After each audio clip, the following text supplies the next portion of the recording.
and start. Do we have any public comment at all? I was not made aware of any public comment. Okay, thank you. We will go to committee business. Item A, approval of minutes, January 4th, 2020. Mr. Chair, I move approval of the minutes for January 4th, 2020, as was written. Should I say 21? 21, yep, you're right. 21, thank you. So there's a minor correction there. It's January 4th, 2021. I will make sure that's taken care of. Thank you. Motion is made for approval of minutes for January 4th, 2021 to add revision, seconded by myself. I guess all those in favor say aye. Aye. Aye. All right. Ayes have it. Now, thank you. Item B, we're going to the 2021 Asphalt Overlay Bid Award. Mr. John Cole, you have the floor. Thank you, Council Chair, Council members. Sit and multiple screen share here. That's not the one I want.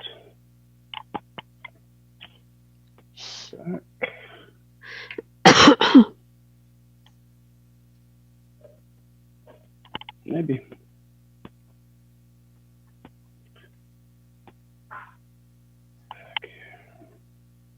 I see part of it. Yeah. Okay, well, I can get multiple views here. Back to where I can share a screen. Maybe. I must just want to point my camera at the other screen. Sorry about that. Boy. We actually can see your screen. We can see your screen. You can. Yeah, we can see part of it. Yeah. But you're just seeing the Zoom portion. Or are you seeing the presentation? We can see the presentation. You can. Okay. Sorry, when my screen popped up, it shut the Zoom screen. So, okay. So I'm here to present the 2021 Asphalt Overlay Project Bid Award.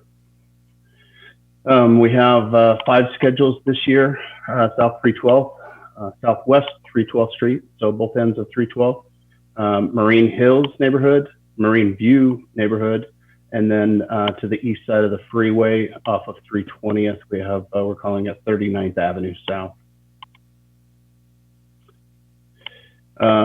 Policy question that I present to you today is, should the council award the 2021 Asphalt Overlay Project to the lowest responsible bidder? This year, it proved to be Tucci & Sons. Background information for you: 6 bids, which we were very proud of, were received and opened on January 19th, 2021 for the 2021 Asphalt Overlay Project. The lowest responsible bidder, as I said, was Tucci & Sons with a total bid of $1,494,630.70. The 6 bids ranged from that to Lakeside came in highest with $1,617,495.15. Available funding to us this year for the overlay was $1,901,000 and is comprised of the following, which is Fund 102, motor vehicle fuel tax of $599,000, solid waste utility tax of $1,125,000, and then we have a bit of a carry forward from the 2020 asphalt overlay project of $177,000 for a total of $1,901,000. So well under budget. Estimated project costs, subtotal construction costs, as I said, was $1,494,630.70 based on the low bid, with a 10% construction contingency of $148,463, puts our total estimated program cost at $1,643,093.70. So the options I have for you to consider today are award all schedules for the 2021 asphalt overlay project to Tucci and Sons Incorporated, the lowest responsible bidder, in the amount of $1,494,630.70. And the 10% contingency brings it to a total of $1,643,093.70, and authorize the mayor to execute the contract. Option number 2, reject all bids for the 2021 overlay project and direct staff to rebid the project and return to committee for further actions. The mayor recommends forwarding option 1 to the February 16th, 2021 City Council agenda for approval. And as always, I'm available for any questions you all may have. Thank you, John. Where's Tucci and Sons out of? Puyallup, Tacoma. Okay. Yeah, big washed-out contractor. Yeah, 'cause I think I went to school with them back in grade school. The son, Oh, they're back in another the day. Bellarmine and Charles Wright families. Okay. Yeah. If that helps. Thank you, John. Any questions from the committee members at all? And I also want to say that Councilmember Moore, our committee member, has joined us. So Thank you, Chair. you're welcome. I see any hearing then. Councilmember Sefadossin, you have the first question. Thank you so much, Greg, and thank you for the presentation. My question is, when you're when looking at the bid, the spreadsheet, Yes, ma'am. Their bid is very low. I mean, more than half for the project temporary traffic control. Mhm. How is it that they can bid so low when the next it's almost double Yeah. for the other bidders? Mhm. So do you know why they came in so low, and is it also sufficient? They have Tucci and Sons, Miles that did it this year, resources. They have in-house traffic control personnel. So I believe they can usually offer it at a better price. Historically, we see their price per ton of HMA come in considerably lower. The one thing that was quite surprising to us this year was their mobilization costs, which is a lot of that's profit. Tucci's really came in low. We've seen Miles the last 2 years take this bid, this project, and I'm not sure if Tucci and Sons just got it in their mind that they was going to have this overlay project this year or what. But no, with the traffic control, we decided this year to, instead of itemizing it and paying it out per hour, that we were going to try a lump sum fee. And I really hope to get some good numbers from that, and historically to find out what's a better option for the city to go with instead of micromanaging the hourly rate compared to the lump sum. So. Thank you so much, John. Mhm. Thank you. Council President Honda. Thank you. So on the Marine Hills and Marine View projects, is the solid waste utility tax paying for that? Yes, that's a portion of it. That's how we're reaching out to the more residential neighborhoods that you haven't seen in the past.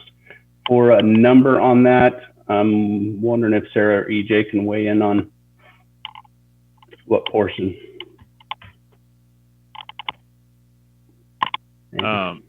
Yeah, I don't have them memorized. I was actually trying to pull up the bid list off the top of my head. But like John said, the name of the game, and this is the first year that we've got the solid waste utility tax funding this, so it's not the full 2 million. It'll be starting next year, because the way it got implemented, we don't have a full year collected yet, so it's a little bit prorated this year. So that's why the number you're seeing is lower. But that, I believe it's about 80% of that funding is going directly into the neighborhoods. And there is a chunk of it that'll effectively be carried over next year, because the bids came in really good. I mean, we are well below the engineer's estimate, so there's a little bit of extra money there that'll just carry into next year's program. So Marine Hills and Marine View are the only neighborhoods, right? In this list? The last one is 39th is Oh, that's a residential neighborhood? as Oh, well, okay. yes. Okay, because I was adding up how much Marine Hills and Marine View are, and that's well below the. Okay. So if it's those are the only three that can use the solid waste utility tax for overlay, right? So the solid waste utility tax, the requirement is a minimum of 70% of it goes to the residential, 30% can go to larger streets. So there is a little bit of money that's going towards the larger streets, but like I said, a lot of that delta between the 1.125 will be a carry forward to next year because the bids came in. What was the number, John? Like just 600,000. Yeah, right around $500,000 below my engineer's estimate. So. Right. So we got really favorable numbers. And to what John mentioned earlier with the 6 bidders, historically we've gotten 2 or 3. So we've, over the last couple of years, done a lot of outreach to the contractors and really tried to figure out what their pain points were to prevent them from bidding and giving us better pricing. So we're seeing the fruits of some of that labor. You know, we priced it the same way we did last year, and we're over $500,000 cheaper.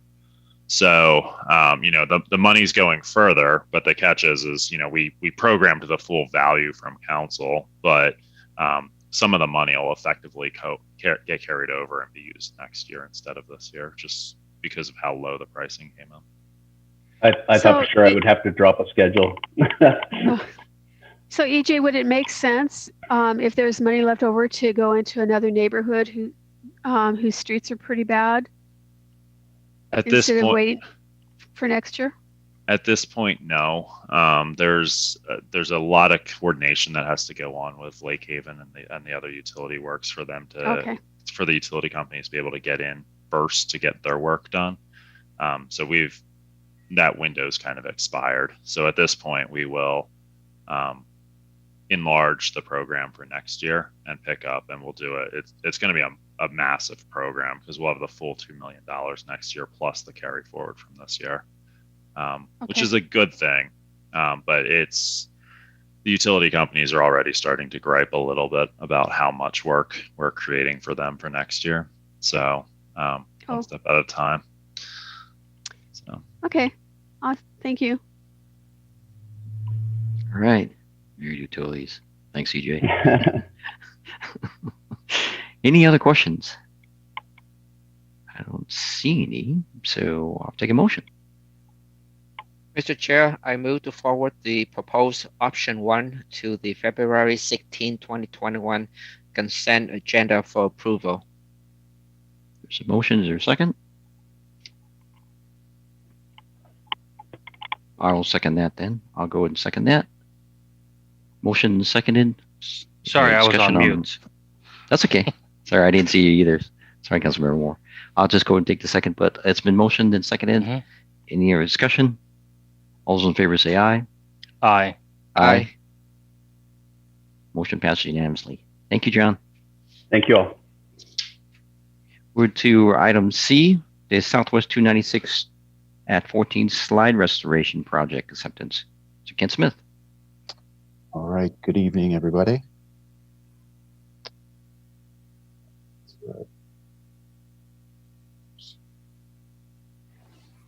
All right. Good evening, committee members, council members. The Southwest 296 at 14th slide restoration project acceptance. And the policy. Should the city council accept the Southwest 296 at 14th slide restoration constructed by R.W. Scott Construction as complete? The options considered. Option 1, authorize final acceptance of the Southwest 296 at 14th slide restoration constructed by R.W. Scott Construction in the amount of $80,399.74 as complete. Or option 2, do not authorize final acceptance of the completed Southwest 296 at 14th slide restoration and provide direct staff. And the mayor recommends voting option 1 to date February 16, 2021. City Council consent agenda for approval. Taking questions? That has to do, Ken, that's that slide that we talked about last year, correct? On yes. 296 by that home. All right. Yeah. Okay. Mr. Chair. Yes. And I apologize. I don't know who was presenting that. Kent, is that right? Kent. Yes. Kent Smith. Sorry. Hi, Kent. It's okay. I'm sorry. A lot happened last year in 2020.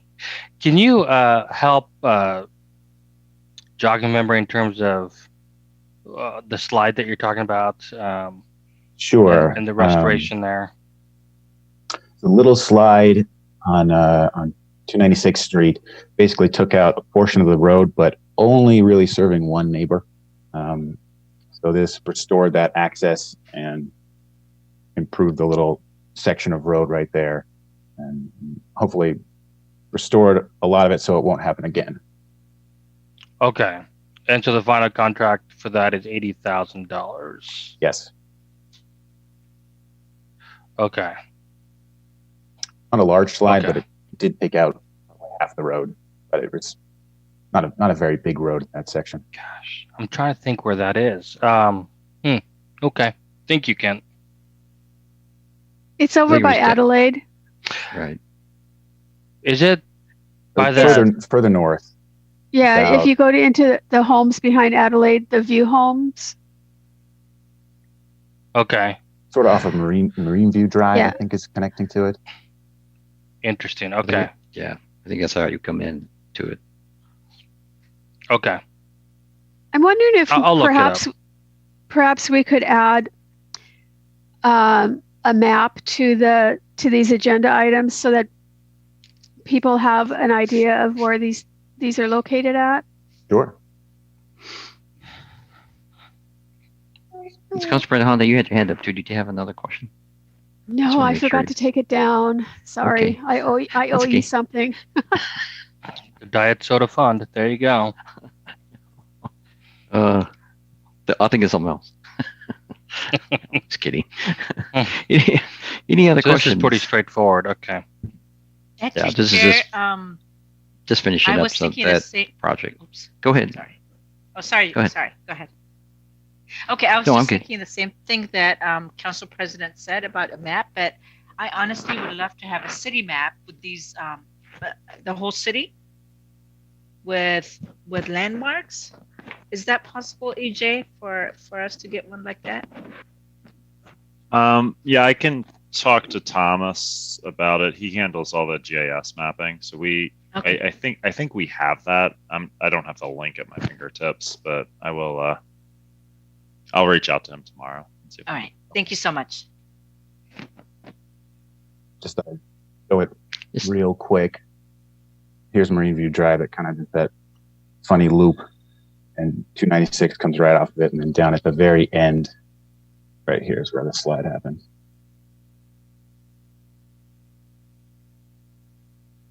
Right. Does that make Thank sense? you, Kent. Okay. Any other questions? Hearing seeing none, I'll have a I motion. actually have one more. Go ahead, Council President Honda. So I did go out and visit this location before the work started. And is this the repair that was done? Will that last for a while, or could this potentially happen again? Well, the intent was to improve the situation and not have it happen again. So we did a lot of anchoring to keep the pipe connected to the catch basin that's there. If it would, the only thing possible would be if the problem was more to do with Lake Haven's water main than with the storm system, and we've told them to address it on their end. Give them notice that it's on them now. If the problem happens again, it's their problem. Okay. Okay, thank you. Thank you. Okay. Is there a motion? Mr. Chair, I move to forward option 1 to the February 16th, 2021 consent agenda for approval. Is there Second. a second? Motion by Councilmember Moore, second by Councilmember Tran. Your discussion on the motion. Hearing, seeing none. All those in favor say aye. Aye. Aye. Aye. Has unanimously 3-0. Thank you very much. Thank you, Kent. On to item D, Complete Streets ADA Upgrades Project Acceptance with John Milkey. John? Right here. Thank you, Chair Baruso, Council and Committee members. My name is John Mulkey, Senior Capital Engineer for the City of Federal Way. I'm presenting the Complete Streets Project Acceptance. Go down here.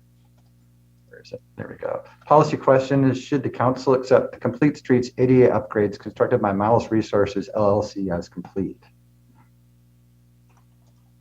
And this is a picture of some of the work that was done to upgrade the facilities in that area. It was ADA facilities upgrades. The financial impacts, this is acceptance of a construction is complete, therefore no additional funds are proposed to be spent as part of this agenda item. Background information, the project constructed new ADA compliant ramps and landings at the intersection of South 320th Street and Pacific Highway South, providing improved access to those with disabilities. Prior to release of retainage on Public Works construction project, the City Council must accept the work as complete to meet State Department of Revenue and State Department of Labor and Industries requirements. The Complete Streets ADA upgrades was constructed under the 2020 asphalt overlay project by Miles Resources LLC and is complete.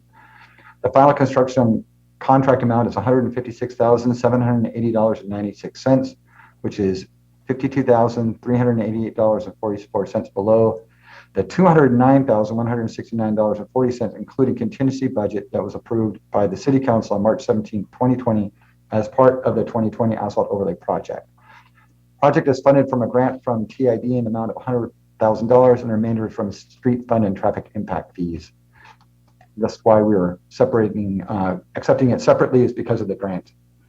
So options considered are authorized final acceptance of the Complete Streets ADA upgrade is constructed by Miles Resources LLC in the amount of $156,780.96, or B, do not authorize acceptance of the Complete Streets ADA upgrades as constructed by Miles Resources LLC and the staff in the amount of $156,780.96 and provide direction to staff.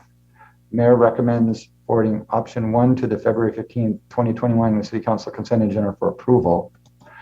And I'm available for questions. Thank you, John. Councilmember Tran, you have a question? Yes, thank you, Mr. Chair. I don't have any question. I just want to compliment staff for the great work that they did on this, by keeping the cost down. This is about 25% less than the amount was budgeted. So I just want to recognize that and say thank you. Agree. Thank you. Any other questions? Okay. I don't see or hear any, so I'll take a motion, and I know that the motion on our should be the February 16th, 2021. So, so yes, Mr. Chair. Yep. Yes. I'm gonna go ahead and make the motion now. Okay. Go ahead. Okay, I move to forward option 1 to the February 16, 2021 consent agenda for approval. And I will second that. Motion by Councilmember Tran, seconded by Councilmember Moore. Any discussion on the motion? Hearing and seeing none, all those in favor say aye. Aye. Aye. Passes unanimously. Thank you. Thank you, John. Thank you. We are on to item E, 2021 swim factor and infrastructure maintenance contract, the big vacuum machine. I love that one. Teresa Thurlow, you have it. Good evening, everyone. Let me share screen here and start my presentation. So as you said tonight, I'm before you to request authorization to award the swim factor and infrastructure maintenance services contract for this year. A policy question before you tonight. Should the council award the swim factor and infrastructure maintenance services contract to the lowest responsible bidder, authorize a transfer of $87,833 from the swim unallocated fund, and authorize the mayor to execute the contract. Most of you are aware that we have an NPDES permit phase 2, and that allows us to discharge our water that we collect off of our streets and hard surfaces into area waterways. And under that permit, we are required to vector out a number of catch basins every year, manholes. We also have to do inventory maintenance. As you can see, our inventory is fairly large.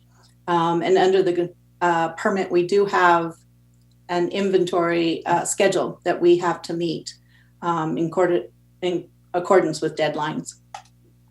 So the Swim Vector Services contract, we received 2 bids, one from Olson Brothers Provac for $428,789.90, and Action Services Corporation for $362,585 even. So Action Services has been determined to be the lowest responsible bidder. The contract amount is greater than our approved budget for 2021 by $87,833. So we are asking for a shift from the SWIM unallocated to cover the shortfall. And our SWIM unallocated at the moment is $448,904. Our budget this year was reduced for our Vector services because we do plan on buying our own Vector to move majority of these services in-house. The cost of Vector services are significantly increasing every year, and the cost of a Vector and the cost of the contractor almost equal these days. And the cost of both are just increasing every year. Our options before the council are to approve the award of the Swim Vector and Infrastructure Maintenance Services contract to Action Services Corporation, the lowest responsible bidder, in the amount of $362,585. Authorize the transfer of $87,833 from the SWIM unallocated, and authorize the mayor to execute the contract. The option 2, of course, is to not approve the award of the contract and provide direction to staff. The mayor's recommendation is to forward the option 1 to the February 16, 2021 City Council consent agenda for approval. And I'm available for questions. Thank you, Teresa. Any questions? Committee members? Yes. Is that Councilmember Moore? Thank you. Do you have Yes. something? Thank you. Yes. Go ahead. Let's see. Was that Teresa that just? Yes. Yes. Okay. Yes. Teresa. Wonderful. Hi, Teresa. So interesting. So pretty much, there's a shortfall of $87,833.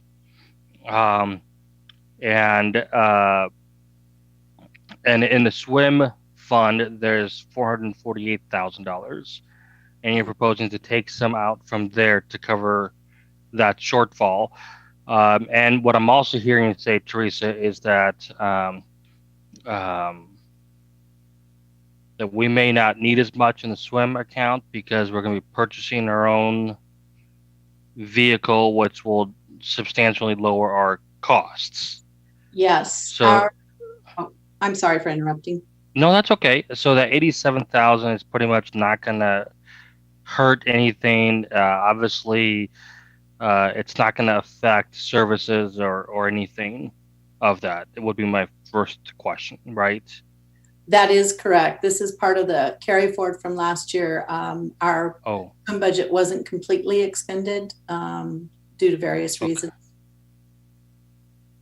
Oh, that's good to know. So the 87,000 really specifically is coming from the SWIM account from that was pretty much unused funds from last year.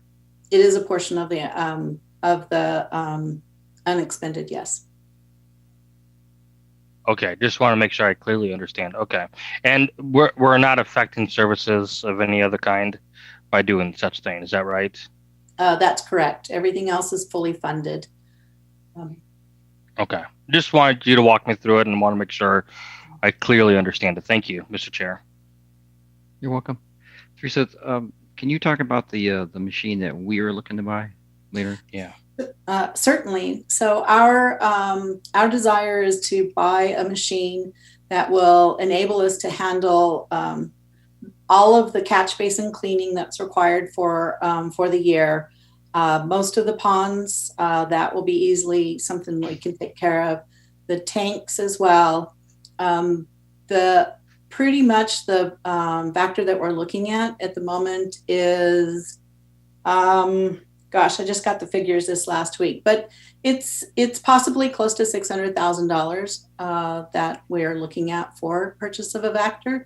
This same machine that we were looking at last year and we put into this year budget was $450,000. So as you can see, the cost of the Vactors themselves are increasing every year.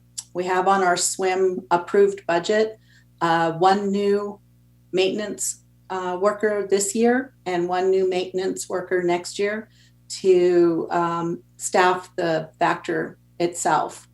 So we'll have all enough people in the crew to do all of our other infrastructure requirements and run the Vactor. Great, thank you. Councilmember Sefferthausen.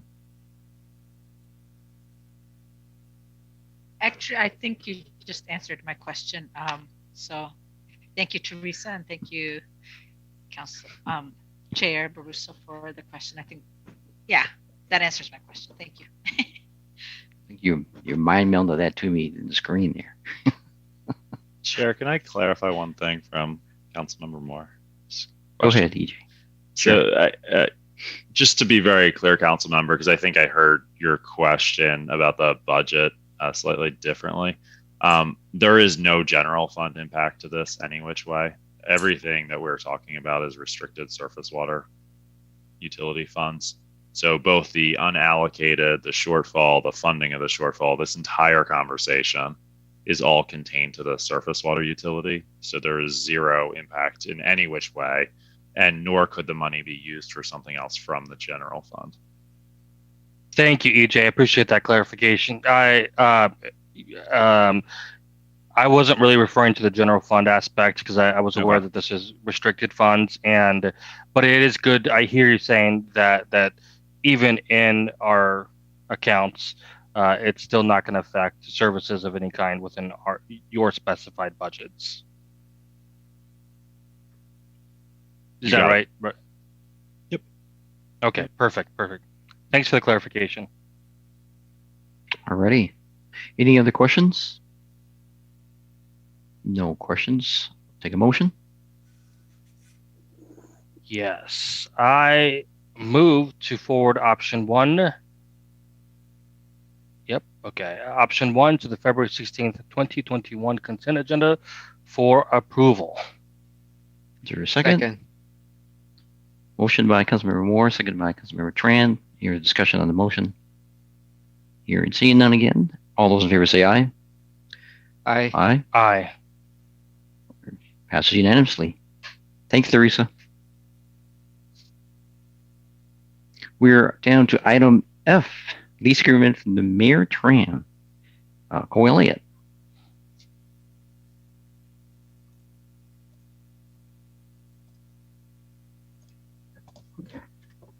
Good afternoon, Chairman Baruso and members of the council. I'm Cole Elliott. I'm the Development Services Manager, and we are here to discuss and look for direction on the tram right-of-way lease renewal.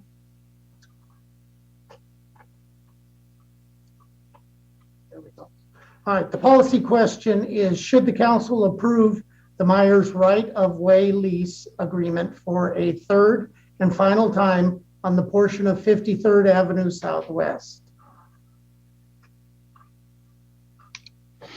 Mr. Kurt Meyer owns the waterfront property adjacent to 53rd Avenue Southwest.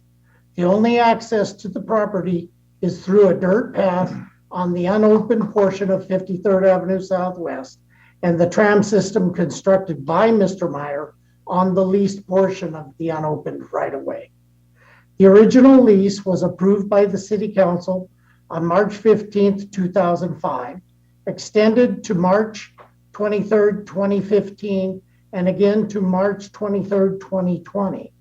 The total right-of-way being leased by Mr. Myers is 3,426 square feet. The original cost of the annual rent was $1 per square foot per year for a total of $17,130 for the first 5 years, plus the 12.84% lease excise tax. The second lease was adjusted for inflation to $17,917.98, plus the 12.84 leasehold excise tax. The third lease was again adjusted for inflation to $18,292.47, plus the 12.84 leasehold tax. The total, Mr. Meyer wishes to extend the lease for an additional 5 years. See the attached lease amendment. The new right-of-way lease costs adjusted for inflation plus the excise tax for the next 5 years is $21,142.81. This is the location of the Myers Tram out at the end of 53rd Avenue Southwest. This is the property blown up. You can see the tram starts there, and this is a picture of the tram up at the top. This is a picture of the tram from the water side. The options before the council are authorize the mayor to execute the attachment lease agreement extension, reject the lease agreement extension, and have staff instruct Mr. Myers to remove the improvements from the right-of-way, or provide direction to the staff on any other option the committee would like to evaluate. The mayor's recommendation is forwarding option 1 to the February 16th, 2021 council consent agenda for approval. Any questions? Thank you, Cole. Any questions from the committee members at all? Okay, hearing seeing none, Council President Honda. Thank you. So is this the only way to get to this property is through this tram? Is that what I heard? Pretty much, ma'am. There is about 10, I want to say about 300 stairs that they can get down, but the Myers aren't exactly young anymore. So, and I also heard you say this is the final time? Yes, ma'am. We can only extend it 3 times. So then at the end of this lease, then the whole process starts all over again with a new lease? That will be left up to the council. Technically, they have to remove it from the right-of-way. Now, whether or not the council is inclined to roll it over and create a new lease, that's complete council decision. So how long has the house been there? Since 2005? Yes, ma'am. Do we have any other properties that have a tram like this? Not to my knowledge. I would defer to EJ. There are a couple other houses that have trams, but they are not in the public right of way like this. So they're the other ones that I'm aware of that have them, they're entirely located on their own property. So why wasn't this located on their own property? Because his own property doesn't go up to the street. There's an unopened city right of way through there. So his only choice is basically a boat or this, which is the steps are also on our property, our right of way. That's interesting. Okay. I guess so. My now that I'm thinking about this, it looks like a beautiful house, and I'm sure it has a beautiful view of the water. How could the property have been built on if there wasn't access to it? They brought a barge in from the water and built it off the water. Well, why did we give them a building permit if we knew that they would have to, if there was limited access to the property? So that obtaining the lease was part of his building permit back in 2000. It was, the house was built in 2005, but I believe the process was more like 2002. So that was part of the discussion with the city at the time, was that this was how he was accessing his house with the lease of the city right away. And that was, it went through the council process, and that was found to be acceptable to the council at the time. So the lease expires. The way the lease is written is basically if council and the property owner do not agree to terms of a new lease, then he has to remove it. And he could, I guess, use a boat to get to his property. But I mean, realistically, I would assume that council would at least entertain a conversation about creating a new lease. But that's a conversation we'll have to have in probably 4 years. So do the stairs have a lease if they're on our property? It's all one and the same. Oh, it's all one and the same. Okay. Covers everything. So if there was an emergency that medics had to get there or the police had to get there, do they get in the fireboat or do they go down the stairs? And I do not know how emergencies will get there. The tram itself is, you need a key for, so they could not use the tram to get down to his property. But as far as an emergency response, I don't know the answer to that. okay. All right. Thank you. Okay. Cole and EJ, so so that's a public right of way. Are there anything else that runs down there other than if there's stairs and that tram? Is there any utilities going down that way too? Yes, sir. There is both water and sewer. The sewer is a private and is a separate franchise that was obtained by Mr. Meyer and in coordination with Lake Haven. Okay. So if they had to take stairs out, which I stairs or the tram out, how does that affect anything else on that right away at all? Does it? No. I mean, I think, I wasn't with the city in 2002 to 2005. And I full well recognize most of the council members weren't involved then either.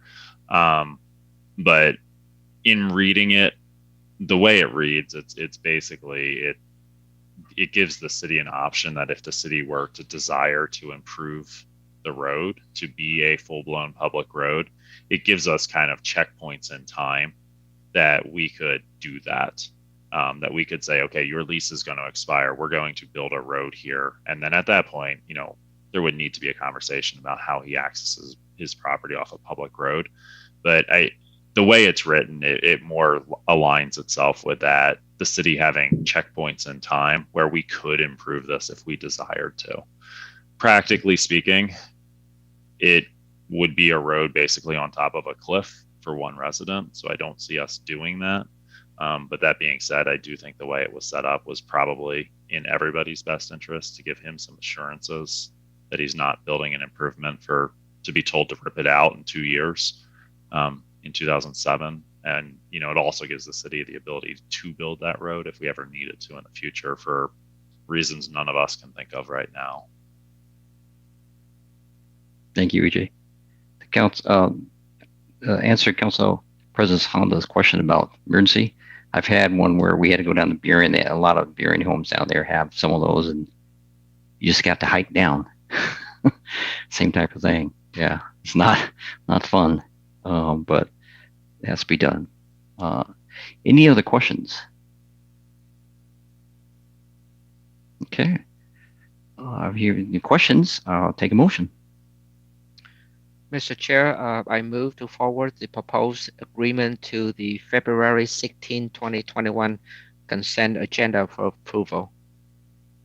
Is there a motion by Councilmember Tran and seconded by Councilmember Moore? Your discussion? Seeing and hearing none, all those in favor say aye. Aye. Aye. Aye. Passes unanimously. Thank you, Cole. Thank you, Council. Okay, thank you.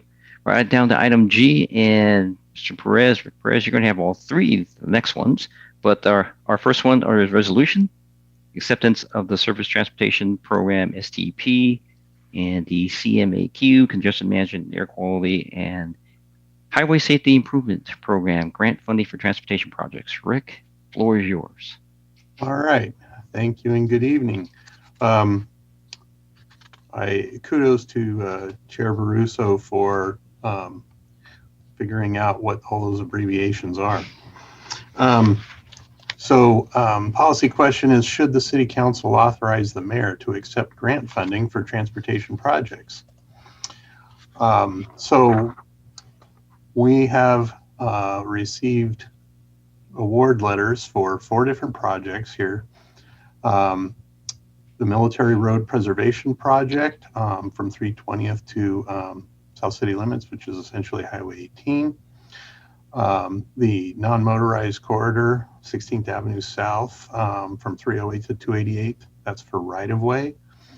Citywide Pedestrian Safety Project for design and construction from WashDOT, and 27th Avenue Southwest and Southwest 344th Street Compact Roundabout, design right-of-way and construction.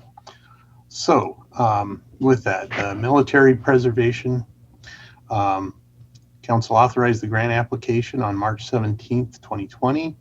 The project would repair and overlay the roadway and provide ADA upgrades. The PSRC awarded $600,000 in federal Surface Transportation Program funds for design and construction, and $600,000 of the match is provided by the overlay program. It is within the approved CIP, and future maintenance costs will be addressed in the overlay program. The non-motorized corridor for Pack Highway, the grant application was authorized by Council also on March 17, 2020. The trail construction will include pedestrian scale lighting, signal modifications at Dash Point Road, ADA facilities, walls, and landscaping. PSRC awarded $725,000 in federal congestion management and air quality funds for right-of-way. And the $115,000 match will be provided through real estate excise tax funds. This is also within the approved CIP budget. We're estimating $3,000 per year for operation and maintenance on this. The citywide pedestrian safety was approved for application by the Council on February 4th, 2020. It would construct crosswalks, median refuge islands, rectangular rapid flashing beacons, illumination on multi-lane arterials, overhead signs, and ADA facilities. WashDOT awarded $1,240,000 in federal highway safety improvement program funds for design and construction. The match is $320,000, and that would be provided by the portion of the fuel tax that is the half-cent that we receive that the council has designated for non-motorized improvements. And this is also within the approved CIP budget, and we're estimating future maintenance costs at $8,000 per year for all 8 of them. And that would be funded out of the traffic maintenance budget. So here are the 8 locations that we submitted. 320th, they're between, well, east of Qdoba there. And then across Dash Point Road in front of the shopping center north of 312th.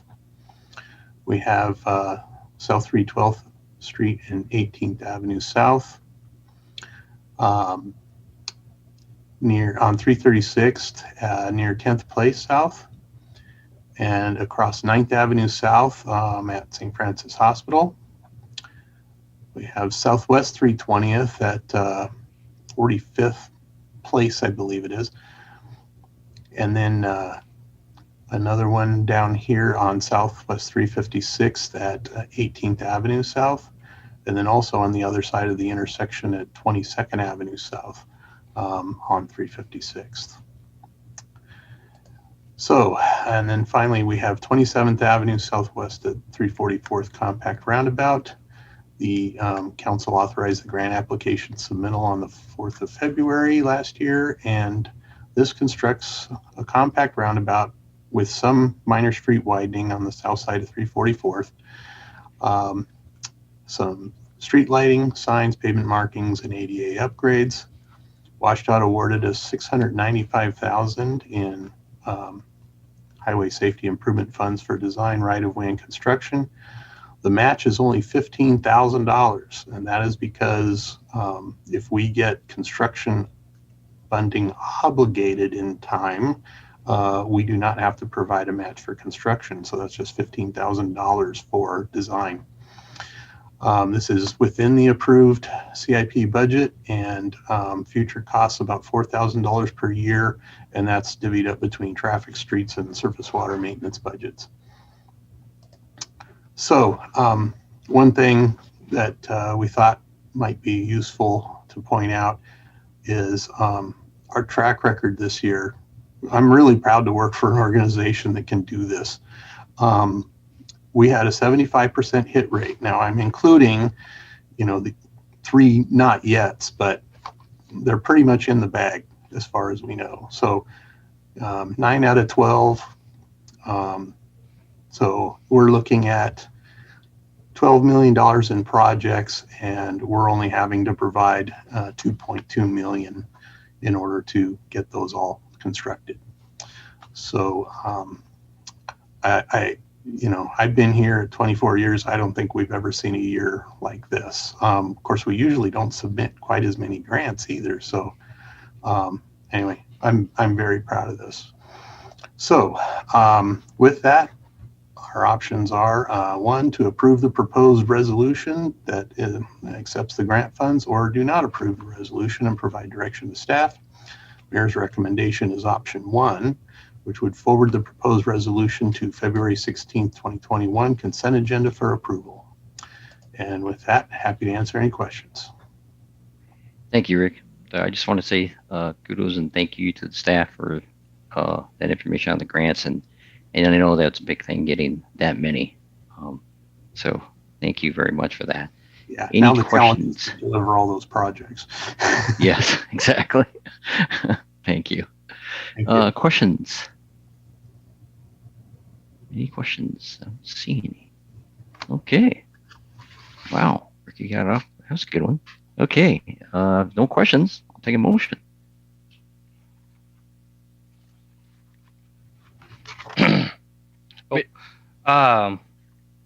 Is it your turn, Councilor Tran, or mine? Go ahead, Mr. Moore. Thanks. I move to forward the proposed resolutions to February 16, 2021 consent agenda for approval. And I'll second that. Okay. All righty. Motion by seconded by Councilmember Tran. Any other discussion? None. All those in favor say aye. Aye. Aye. Pass unanimously. Thank you, Rick. You're still going. You have another one. Item H, Yes. WashDOT Traffic Busters Agreement Update. Yes. So policy question here is, should the City Council approve the proposed interagency agreement with Washington State Department of Transportation regarding the shared use of fiber optic cable for sharing traffic data? So this is based on, it replaces an existing agreement. WashDOT paid the city to design and construct one little gap in our fiber optic cable network. They saw the advantage for us to be able to share traffic data, and at this point it's mostly video. But we'll be expanding that, I think. So the city agreed to operate and maintain that cable for improved capacity to communicate between City Hall and other city facilities as a backbone for the Safe City network and communication for traffic signal coordination. So the original term was 5 years, allowing one 5-year extension, both of which were approved. So The little segment involved was on 320th between 8th Avenue South and 11th Place South. And that was one little portion that we used to lease a couple phone lines for communication. And so when WashDOT offered this, we jumped at it. So the proposed agreement only eliminates the language regarding the design and construction funding because that's now moot, and proposes the same 5-year duration with one 5-year extension. Essentially beyond that, it's identical language. So options considered is 1, to approve the proposed agreement, or 2, do not approve the proposed agreement and provide direction to staff. The mayor's recommendation is option 1, forward the proposed agreement to the February 16th, 2021 consent agenda for approval. And with that, have you answered any questions? Thank you, Rick. Any questions? Don't see. Okay. I'll take a motion. Mr. Chair, I move to forward the proposed agreement to the February 16, 2021 consent agenda for approval. Thank you. Is there a second? And I will second that. Ready. Motion by Councilmember Tran, seconded by Councilmember Moore. No discussion. Take it. So all those in favor say aye. Aye. Pass unanimously. Great, Rick. You have the last one, so now done. Thank you, Rick. Item I, the ordinance for the first reading speed limit ordinance amendment. Right. So the policy question is, should City Council approve an ordinance to reduce the speed limit from 40 to 35 miles per hour on Southwest Dash Point Road between 16th Avenue Southwest and 21st Avenue Southwest? I was remiss in not including this in the prior ordinance that was approved last month. So, again, that was part of the proposal for our Lakota Safe Routes to School project. Actually, that was requested by WashDOT staff in reviewing the application. And so we thought that should be a yes. So in addition to the existing segment going from in front of the school and the park, given the number of turning movements due to the retail here, thought it made sense to extend that to 16th Avenue Southwest. As you can see, you're coming from 35-mile-an-hour zones on any arterial approaching this segment. So it made sense to continue that and then maintain the existing 40 zone to the east as the density of driveways dropped significantly.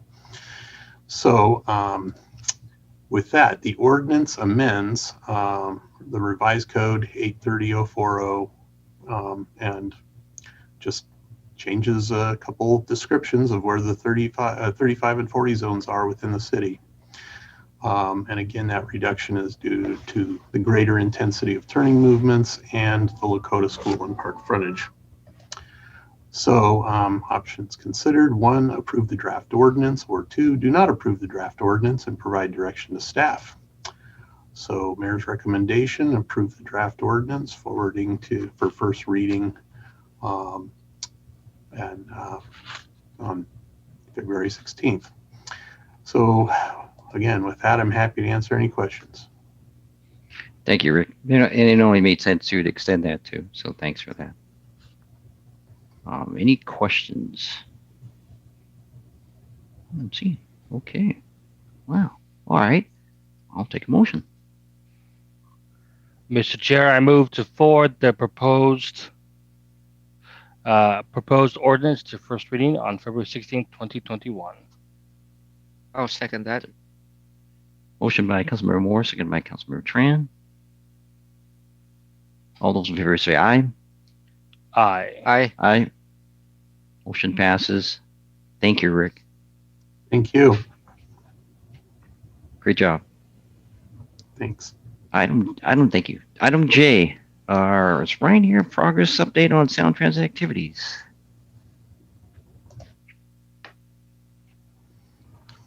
All right. Good evening, Chair Baruso, committee members, and council president and council members. My name is Ryan Medlin. I'm here to provide the monthly update on Sound Transit activities in the city of Federal Way. For the Federal Way link extension,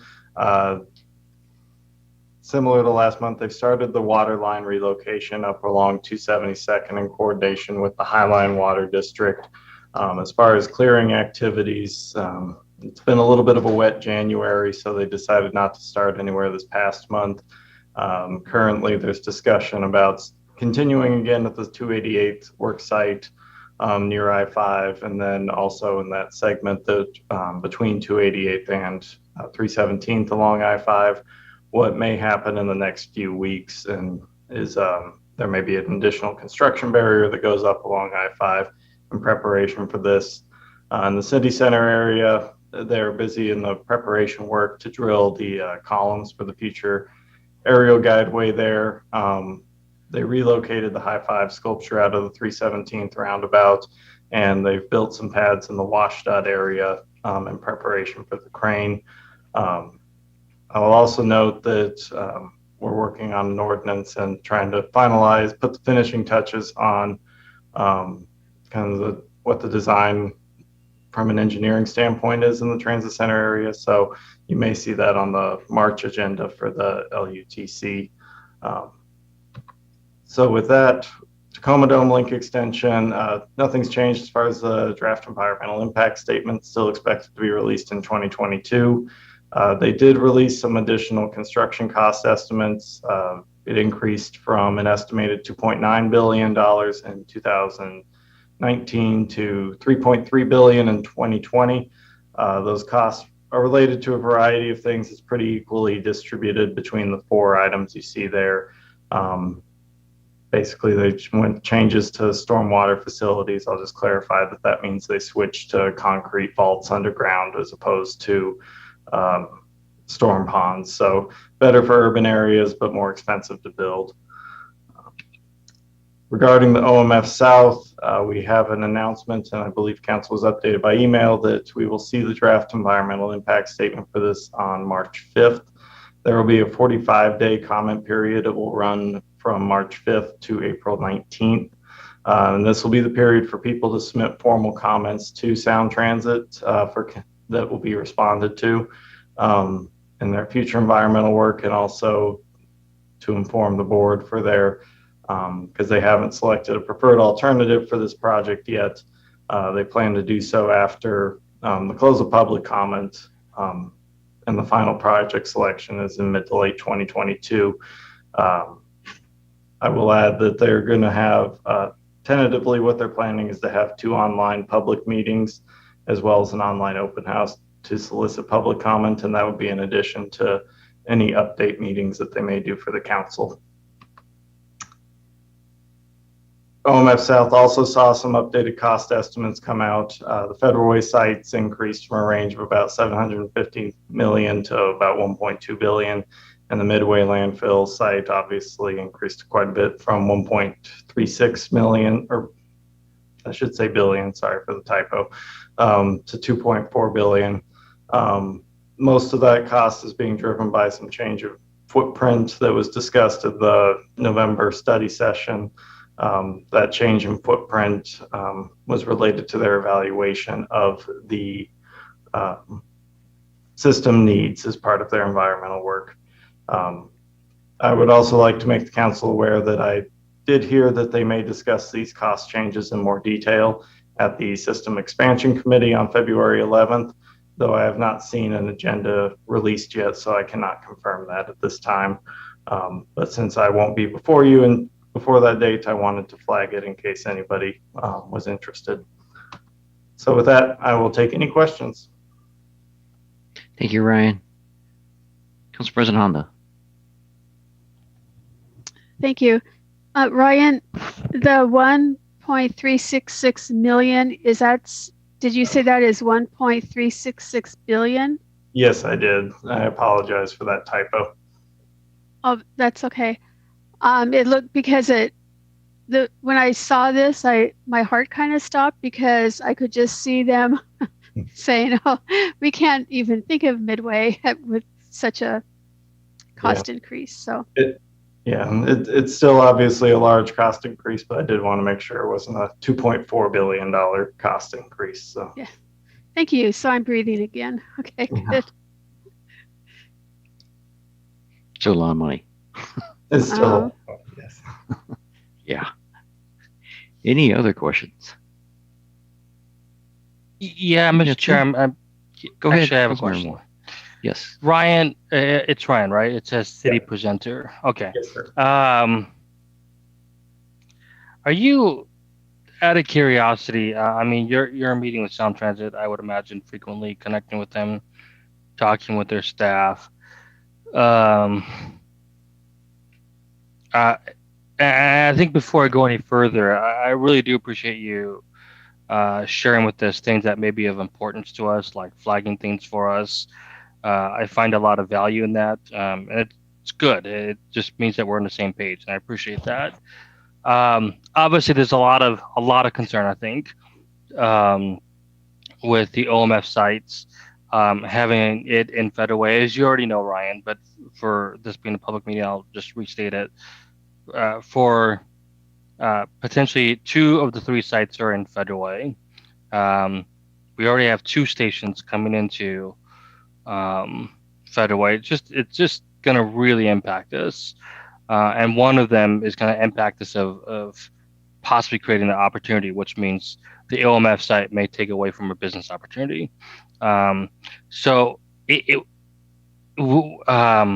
forgive me, Ryan. I don't know how to ask this and formulate this into a question, but what's your perspectives? What's your take? Whatever you want to share. I mean, I would imagine you're not hearing anything about that furthermore of the OMF sites.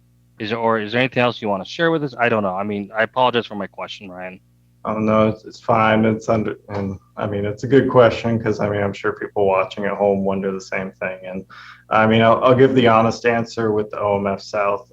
Despite our request, they're not going to give staff a preview of what's in that draft environmental statement. So, in some ways, that was disappointing, but at the same time, it makes it easy to be transparent that we'll find out together on March 5th.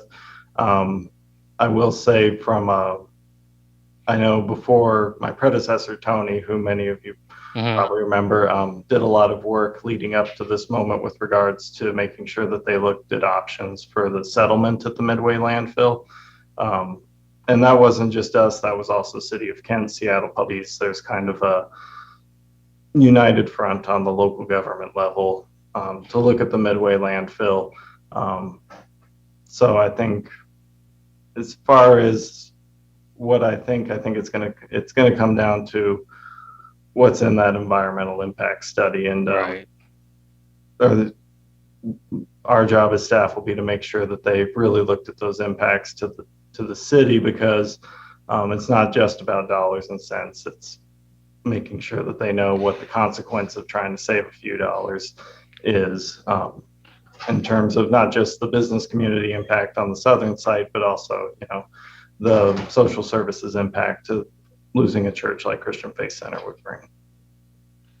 Yeah, absolutely. And I think maybe at some point, or maybe just in an email, it would be kind of interesting to find out, like, okay, so March 5th comes, and I know that you'll do your absolute best to let us know ASAP. I'd like to not find out on Facebook community pages of what Sound Transit has found, what their findings. But I certainly appreciate what you're saying. So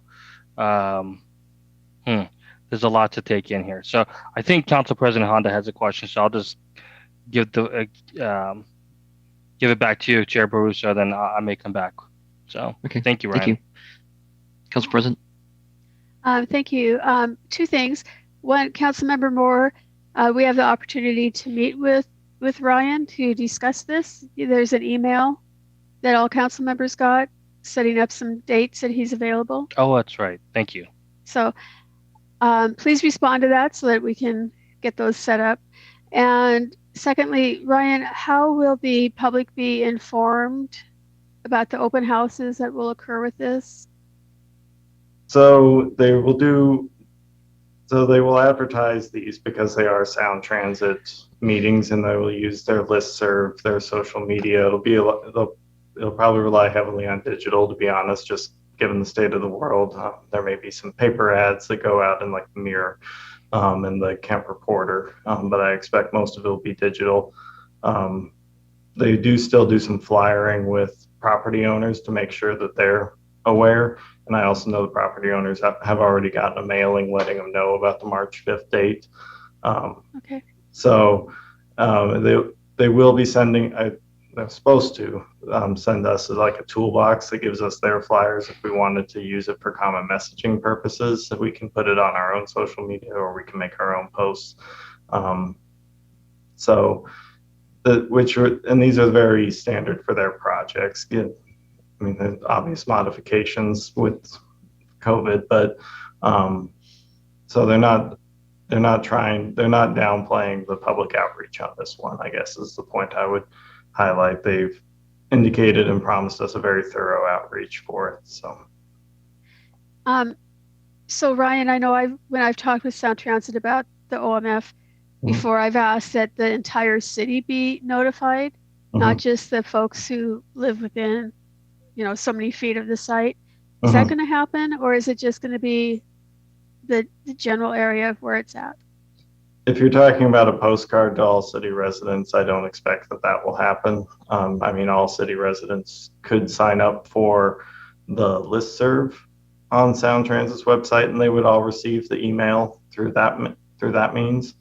Obviously, that takes the citizens to have that first step, but I don't believe that they will be sending out a postcard citywide. Okay, so it's going to fall on us then to let the rest of the city know that this is happening. That would be my guess. Okay. All right, thank you. I appreciate you being there. Mr. Moore? Yeah, another question. Thank you. I apologize for my rambling towards the end of my part, Ryan, but I remembered what I said. I'm getting really old at the age of 36, so please forgive me. I'm too close to that. Sorry about that. So after March 5th, what becomes our role? The environmental study comes out of the OMF sites. What is your role, and what becomes our role? So similar to past Sound Transit projects, what I would expect after March 5th is, and this will be an important qualifier, that Sound Transit will have opportunities for people, and there will be 24/7 opportunities, like they have an email or place you can send paper mail if you want, to make sure comments are received in that 45 days. I expect Sound Transit will do a study session with the council. Tentatively, we're looking at March 16th, similar to what they've done in the past, and that will be their opportunity to present the information and for you to ask questions of them. The one caveat I'd give in advance of that is comments at that meeting won't go into the record for the environmental impact statement, and that's because it's not a formal Sound Transit event. So to get back to your question, kind of what my role is to kind of look at what they're saying, point out maybe flaws in their logic, or try to figure out if there's anything that they're missing from a technical standpoint. Your role as a representative of the people, usually we present a letter at a council session for you and the mayor to review, consider, and vote on whether to sign or make changes to, and then sign. So I expect that we'll probably do something similar to that effect with the OMF South. And then of course, you're always welcome to send your own letter as well, as an individual and as a representative. And then lastly, kind of to Council President Honda's point, we as a city also can drive people, maybe a broader audience than Sound Transit's mailings will capture. We can drive more people to the formal comment areas to make sure that the presumably thousands of comments get on the record. Okay. Thank you so much, Ryan. Yeah. And Chair Baruso, if I could clarify one thing, I heard a reference to an email, people looking for an appointment with me, and there's actually two topics that's going to be floating around with. One is going to be the Federal Way Transit Center, and one is the OMF South. So. Thank you, Ryan. Yep. Thank you. Alrighty. Any other questions? We let Ryan go. All right. Thanks, Ryan. All right. Thank you. Okay. Oh, we're down to other business. Any other business this time? Okay. Future meeting agenda items, if you have any, please send it over. Our next meeting will be March 1st at 5 o'clock. We might be in City Hall, maybe not. I'm sorry. The day Is will that come, on I the know. Susan. I, It's possible. anything's possible. Is that That's on I a was- wishful thinking. I was looking we at look on the we look OPM. on the positive side of things. Yeah. Things are getting good. Well, I was getting looking at better. the OPMA site, and they just sent something about 25% you could at City Hall. Yeah. I said, okay, maybe. Just wishing, hopefully. We'll see. Anyway, March 1st again at 5 o'clock. If there's no other business, hey, we are adjourned and we are great. Thank you, everyone. Great meeting. See I you will see guys everyone tomorrow. tomorrow. See you Thank you. tomorrow. Everyone. Good night. Bye. Good night. Night. Good night.